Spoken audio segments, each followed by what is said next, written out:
today? Feel good. Got a good amount of rest. A lot of the teammates, got a lot of time off, a lot of time to focus on school, so it feels good to get back out here. How much better are you now than you were this time last year? I feel like I'm a lot better going through a whole season, experienced what I experienced, making the mistakes that I made last season, getting a chance to come out here during spring ball and, fine-tune those mistakes and fine-tune, my technique and my feet is really, really good for me. Jim, I'm talking about fourth quarter drills where you used to kind of help build accountability and consistency. What was it like for you guys to go through that this year compared to how it was a year ago?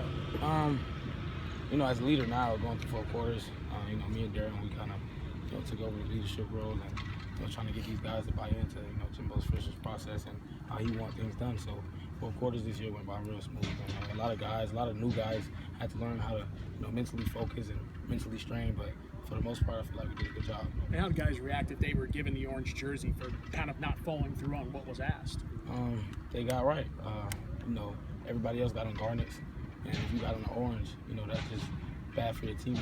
That's a bad look at your teammates. So a guy having on the orange, he knows that he has to be held accountable. So he has to get out that orange and work harder. For the most part, was it usually just a few orange jerseys out there on a day? Yeah, just a few orange jerseys. Just guys, learning the college football, learning the speed, learning, how to stay mentally focused when they're tired. So. Were guys pretty quick as far as getting out of the orange jersey? Right, I think so. I think guys would, get out the orange jersey in a day. They realize everybody else is in a garnet or a white, and they're the only few that's in the orange, and it's embarrassing to your teammates. Yeah, it wasn't so long ago that you were in Bailey Hockman's shoes, being a young guy learning things.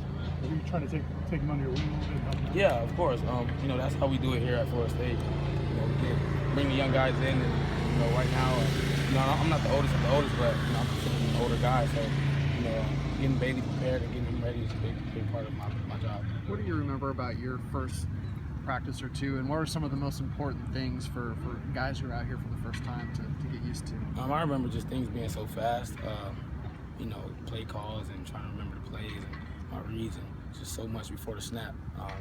My advice to guys coming in, just study your plays. If you know your playbook inside out, that'll just slow the game down for you. So how does it change knowing that you're not out here fighting for a job? I know you're still competing, but you kind of have your position solidified a little bit. Is it different than it was last year or even in the fall? No, it's not no different. I feel like at all times I have to compete with myself. I'm not out here, competing with anybody else, but competing with myself internally. If I'm tired, I gotta keep going. The next ball has to be perfect. Next play, I can't have any mistakes. So I'm just competing with myself to make myself better from what I was last spring to this spring. You're more confident in your abilities than you were at this point last year, though? Yeah, I'm very confident. It's the start on their own too now. Coach Chambers is your position coach. Have you had a chance to talk to Coach Burns at all?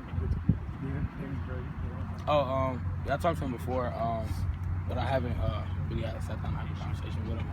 It's the first day I actually seen him out here, so it's good to see him back at Florida State. Is it weird not having Dalvin back there, and what's it like to really have John Quez as your number 1 guy? No, it's not weird. I guess it's weird, but we still assimilate. It's still a full team effort.